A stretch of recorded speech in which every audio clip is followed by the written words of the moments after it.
Video में हम बात करने वाले हैं कॉम्पोजिशन स्कीम अंडर जीएसटी के बारे में। वीडियो को शुरू से लेकर अंत तक जरूर देखिए। अगर आपकी कोई भी क्वेरी है तो कमेंट पे जरूर मेंशन कीजिए और अगर आपको वीडियो अच्छा लगता है तो लाइक करिए। तो स्टार्ट करते हैं। सबसे पहले हम बात करते हैं, जब भी हम रजिस्टर कराते हैं जीएसटी में हमारे पास दो ऑप्शन रहता है, या तो हम रेगुलर स्कीम में जाएं या कॉम्पोजिट स्कीम में जाएं। तो कभी कभी एक इंक्वायरी रहती है कि मैम कब कॉम्पोजिशन में जाना चाहिए, कब रेगुलर में जाना चाहिए, कब हम जा सकते हैं, कब हम नहीं जा सकते। तो वो सारी बातें हम इस वीडियो में करने वाले हैं। तो स्टार्ट करते हैं। सो कॉम्पोजिशन स्कीम में टर्नओवर लिमिट क्या होता है? क्या सभी कॉम्पोजिशन स्कीम में जा सकते हैं? तो टर्नओवर लिमिट, अगर आप मैन्युफैक्चरर हो, ट्रेडर हो या रेस्टोरेंट सर्विस प्रोवाइड करते हो और आप अदर स्टेट्स को बिलोंग करते हो और आपका प्रीवियस ईयर का टर्नओवर 1.5 करोड़ से नीचे है, तो आप जा सकते हो कॉम्पोजिशन स्कीम में। तो प्रीवियस ईयर का टर्नओवर हमें देखना है। अगर हम ये कैटेगरी के हैं, अगर मेरा 1.5 करोड़ से नीचे है तो हम जा पाएंगे। अगर आप स्पेशल कैटेगरी स्टेट्स को बिलोंग कर रहे हो और आपका 75 लाख या 75 लाख से नीचे है तो आप जा सकते हैं कॉम्पोजिशन स्कीम में। ये स्पेशल कैटेगरी स्टेट्स क्या है? अरुणाचल प्रदेश, मणिपुर, मेघालय, मिजोरम, नागालैंड, सिक्किम, त्रिपुरा और हिमाचल प्रदेश। ये सारे जो है ये हमारे स्पेशल कैटेगरी स्टेट्स है। अब बात करते हैं सर्विस प्रोवाइडर के बारे में। एक कंफ्यूजन आता है कि मैम मैं सर्विस प्रोवाइड करती हूँ, क्या मैं कॉम्पोजिशन स्कीम में जा सकती हूँ? तो अगर आपका टर्नओवर प्रीवियस ईयर में, जो भी आपका रिसीट है प्रीवियस ईयर में 50 लाख से नीचे है, 50 लाख या 50 लाख से नीचे है तो आप जा सकते हैं। लेकिन रेस्टोरेंट सर्विस अगर आप प्रोवाइड कर रहे हो तो आपको 1.5 करोड़ का लिमिट लगेगा। ओके, तो इस वजह से आप जा पाओगे कॉम्पोजिशन स्कीम में। अब रेट्स क्या रहेंगी, आपके ऊपर क्या रेट्स एप्लीकेबल रहेंगी? अगर आप मैन्युफैक्चरर हो तो 1%, 1% क्या, जो भी आपका टर्नओवर है उसका 1% आपको जीएसटी पे करना होगा। अगर आप ट्रेडर हो तो 1% आप पे लगेगा। रेस्टोरेंट सर्विस प्रोवाइडर के केस में 5% है और सर्विस प्रोवाइडर के केस में 6% है। 6% जो भी आपका टर्नओवर होगा उसका आपको गवर्नमेंट को पे करना पड़ेगा। अब बात करते हैं कि कौन कौन कॉम्पोजिशन स्कीम में नहीं जा सकते। मेरा टर्नओवर 1.5 करोड़ से नीचे है, क्या फिर भी मैं कॉम्पोजिशन स्कीम में नहीं जा सकती हूँ? ऐसा कोई कारण है? तो सबसे पहले, अगर आप नॉन रेसिडेंट इंडियन है तो आपको ये स्कीम नहीं मिलेगा। अगर आप कैजुअल टैक्सेबल पर्सन है, मतलब आप ओकेजनली दूसरे स्टेट में जाते हो, एग्जीबिशन लगाते हो, ओकेजनली काम करते हो दूसरे स्टेट में जाके, तो वहां पर आपको कॉम्पोजिशन स्कीम नहीं मिलने वाला है। इंटर स्टेट आउटवर्ड सप्लाई, अगर आप एक स्टेट से दूसरे स्टेट में आउटवर्ड सप्लाई सेल कर रहे हो तो आप कॉम्पोजिशन स्कीम में नहीं जा सकते। तो एक क्वेश्चन दिमाग में आता है कि मैं परचेजेस कर रही हूँ, क्या मैं कॉम्पोजिशन स्कीम में जा सकती हूँ? मैं बाहर से परचेज कर रही हूँ, मैं वेस्ट बंगाल को बिलोंग करती हूँ, मैं दिल्ली से परचेज कर रही हूँ, हाँ आप कॉम्पोजिशन स्कीम में जा सकते हो क्योंकि ये आउटवर्ड सप्लाई का बात करता है। Person supplying through e commerce operator, अगर आप Amazon, फ्लिपकार्ट जैसे कोई भी एक ई कॉमर्स ऑपरेटर के थ्रू सप्लाई कर रहे हो तो आप इस स्कीम को ऑप्ट नहीं कर सकते। अब बात करते हैं मैन्युफैक्चरर ऑफ नोटिफाइड गुड्स। अगर आप कोई नोटिफाइड गुड्स के मैन्युफैक्चरर हो, जैसे पान मसाला, आइसक्रीम, एरेटेड वाटर, टबैको, तो आप इसमें नहीं जा सकते, इस स्कीम को ऑप्ट नहीं कर सकते क्योंकि ये बेनिफिट जो है ये सारे मैन्युफैक्चररों के लिए नहीं है। अगर आप इन सारी चीजों के ट्रेडर हो, जैसे आइसक्रीम के आप ट्रेडर हो, पान मसाला के आप ट्रेडर हो, तो आप जा सकते हो। मैन्युफैक्चरर नहीं ऑप्ट कर सकता। Engage in non taxable supply, आप कोई भी नॉन टैक्सेबल सप्लाई करते हो, जैसे पेट्रोल हो गया, alcoholic liquor for human consumption हो गया, उसके साथ आप कोई टैक्सेबल सप्लाई कर रहे हो तो आप नहीं जा सकते। जैसे सपोज कीजिए आप रेस्टोरेंट का सर्विस दे रहे हो और रेस्टोरेंट में आप अल्कोहल भी सर्व कर रहे हो तो आप कॉम्पोजिशन स्कीम में नहीं जा सकते क्योंकि आप नॉन टैक्सेबल सप्लाई भी कर रहे हो। Purchase good from unregistered person unless paid tax on RCM, जैसे आप अनरजिस्टर्ड पर्सन से कुछ परचेजेस कर रहे हो तो आप कॉम्पोजिशन स्कीम में नहीं जा सकते। तभी आप जा पाओगे जब उसका टैक्स आप आरसीएम में पे कर दो। आरसीएम मतलब आप खुद उसका टैक्स जो है वो पे कर रहे हो, जो भी रेट है एप्लीकेबल, जैसे 18% रेट एप्लीकेबल है तो 18% में जो है वो आप टैक्स पे कर दे रहे हो। अब क्या रिस्ट्रिक्शन है? सबसे पहला रिस्ट्रिक्शन है कि आप आईटीसी क्लेम नहीं कर पाओगे, इनपुट टैक्स क्रेडिट आपको नहीं मिलेगा। दूसरा रिस्ट्रिक्शन है कि आप टैक्स इनवॉइस रेज नहीं कर सकते, आपको बिल ऑफ सप्लाई रेज करना होगा। मतलब कि आप सामने वाले से टैक्स जो है वो कलेक्ट नहीं कर सकते, आप बिल ऑफ सप्लाई जो है वो इशू करोगे विदाउट टैक्स, मतलब आप टैक्स इनवॉइस इशू नहीं कर पाओगे। अब बात करते हैं रिटर्न फाइलिंग की। रिटर्न फाइलिंग, अगर आप कॉम्पोजिशन स्कीम में जाते हो तो साल में एक बार आपको जीएसटीआर 4 भरना पड़ता है, ईयरली आपको भरना पड़ता है, और आपको टैक्सेस का जो पेमेंट है वो आपको क्वार्टरली बेसिस पे करना पड़ता है। 18th of end of every quarter and के नेक्स्ट मंथ के 18 तारीख को आपको पेमेंट करना पड़ेगा टैक्स। आपका जो भी टर्नओवर है उसके बेसिस पे आपका जो रेट एप्लीकेबल है उस पे आपको टैक्स पेमेंट करना पड़ेगा।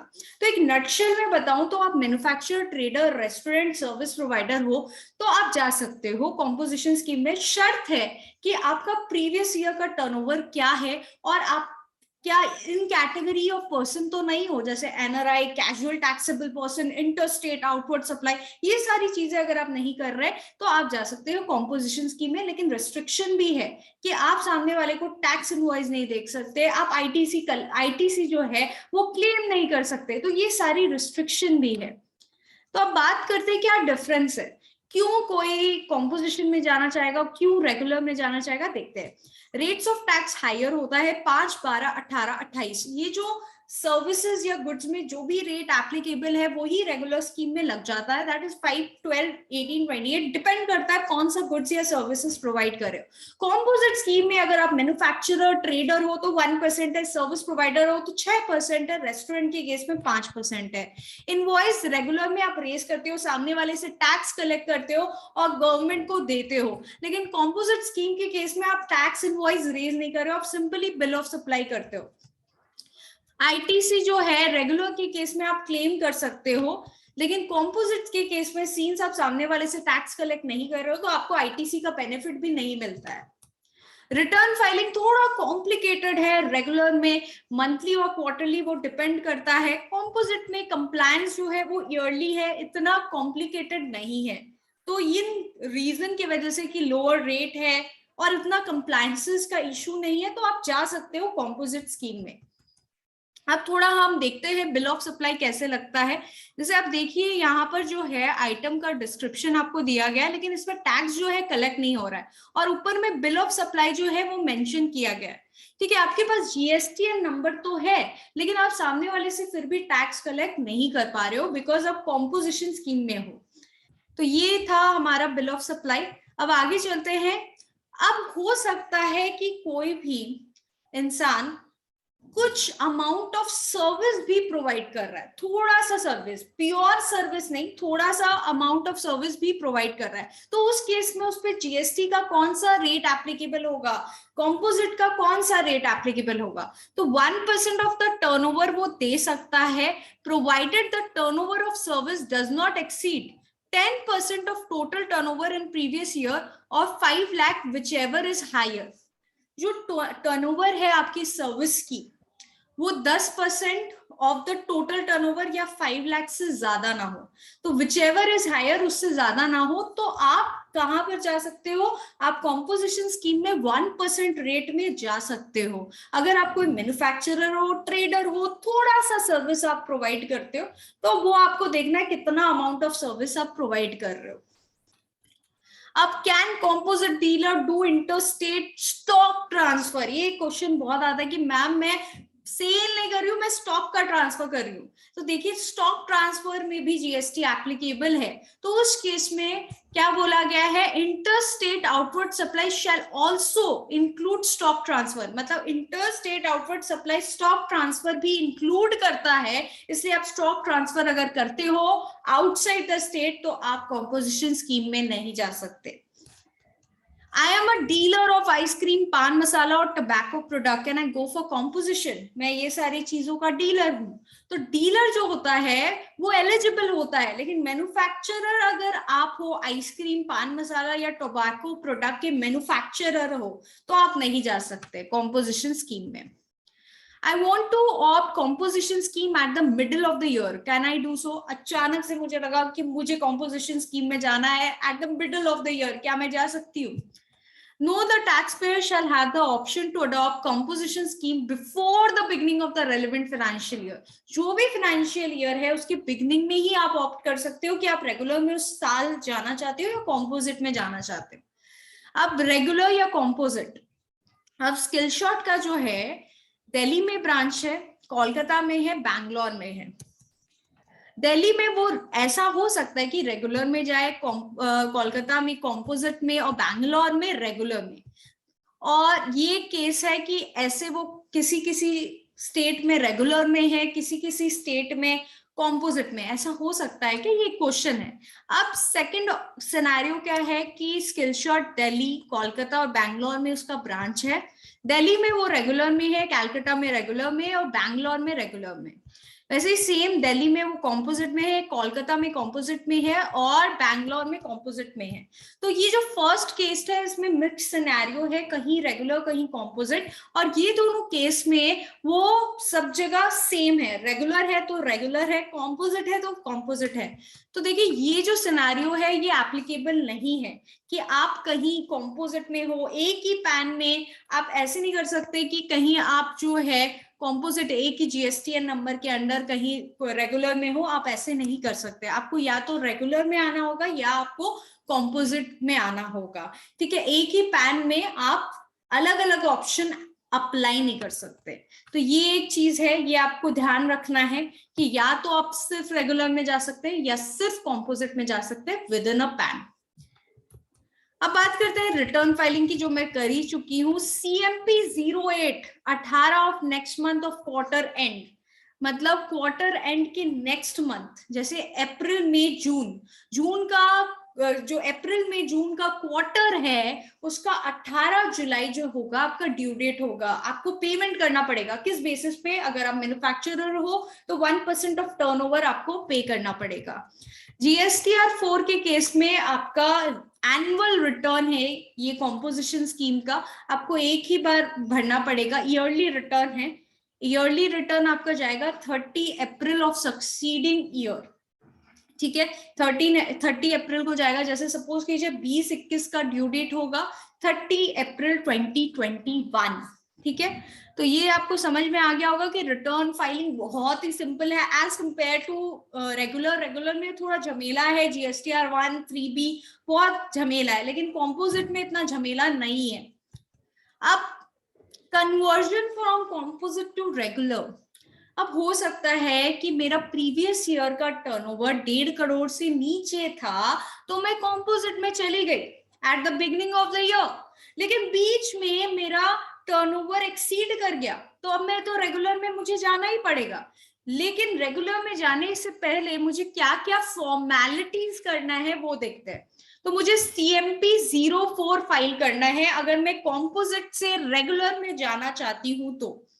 अब मैं जब कॉम्पोजिट स्कीम में थी तब मैं ITC क्लेम नहीं करती थी, लेकिन अब मैं रेगुलर में जाने वाली हूँ तो मुझे ITC तो मिलना चाहिए, राइट।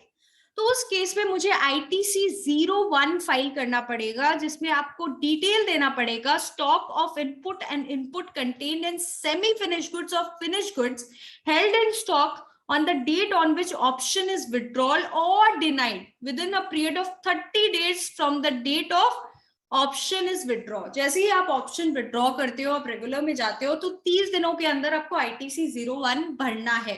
अब आपके दिमाग में क्वेश्चन आता है कि मैम आपने बोला कि मुझे कॉम्पोजिट से रेगुलर में जाना है तो CMP 04 जो है वो भरना होगा और ITC 01 जो है वो भरना होगा। ये ITC 01 इसलिए भरना होगा कि आपको क्रेडिट लेना है जो भी आपका स्टॉक में इनपुट पड़ा हुआ है।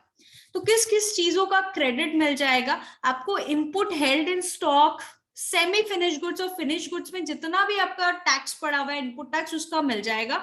इनपुट कैपिटल गुड्स का आपको क्रेडिट मिल जाएगा सब्जेक्ट टू कंडीशन, लेकिन इनपुट सर्विस का क्रेडिट नहीं मिलेगा। तो ये सारा क्रेडिट आपको मिल जाएगा जैसे ही आप कन्वर्ट करते हो कॉम्पोजिशन से रेगुलर में।